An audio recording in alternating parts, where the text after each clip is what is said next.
Down in the wetlands of South Louisiana, where the bayous twist like old stories and the marsh grass moves like memory, there's a people who've been here longer than the state itself, longer than the parishes, longer than the borders drawn on any map.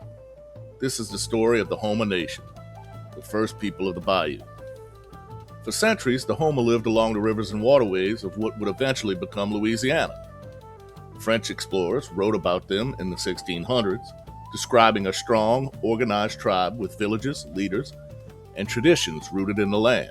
But as colonization spread, war and disease pushed the Houma south, deeper into the wetlands, into places like Dulac, Monarchy, Pointe-Noire, Grand Bois, and Ile-de-Jean-Charles. And even after all that displacement, the Houma didn't vanish. They adapted, they survived, they stayed rooted in the bayou, but survival alone doesn't guarantee recognition. In 1972, Louisiana officially recognized the Houma Nation, but the federal government still refuses to do the same. Why? Because the Bureau of Indian Affairs says that the Houma can't prove a continuous paper trail linking today's community to the historic Houma tribe before 1830. But here's the truth nobody likes to say out loud. Native people in Louisiana weren't writing down their history. The colonizers were. And they didn't care enough to keep good records, so the Houma are being judged by documents that were never created. Their identity is measured by paperwork that never existed, and their story is filtered through archives that ignored them totally. In 1994, the federal government issued its official denial. They said the Houma didn't meet three criteria: historical continuity, political authority, and genealogical proof. But in the same breath, the government admitted the Houma have been a distinct native community since 1900. So the Houma are recognized as native, just not native enough for federal acknowledgement. It's a contradiction that still stings today. A reminder that sometimes the biggest barriers aren't cultural or historical, they're bureaucratic. You see, federal recognition isn't just a title. It comes with land rights, environmental protections, and a government-to-government relationship. And in coastal Louisiana, that means conflict with oil and gas companies.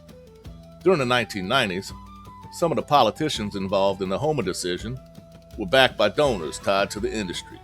Recognition could complicate drilling, land ownership, and coastal access.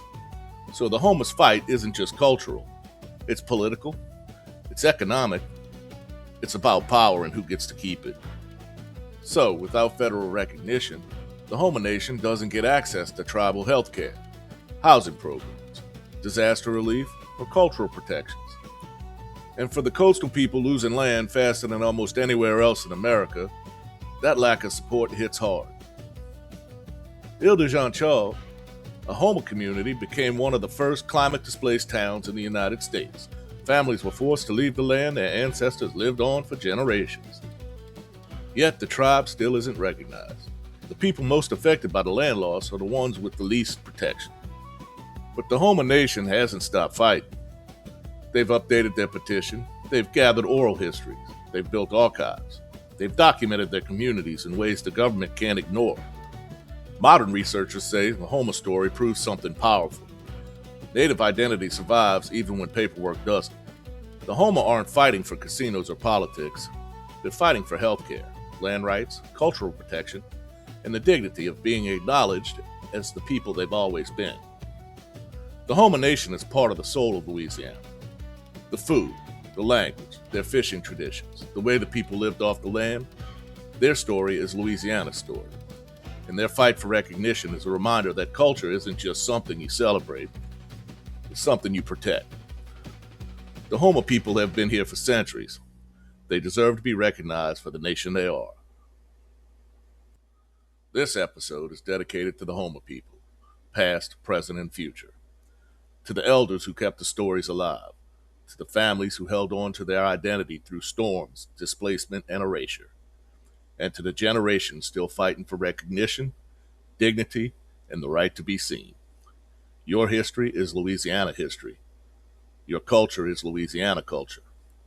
And your story deserves to be told.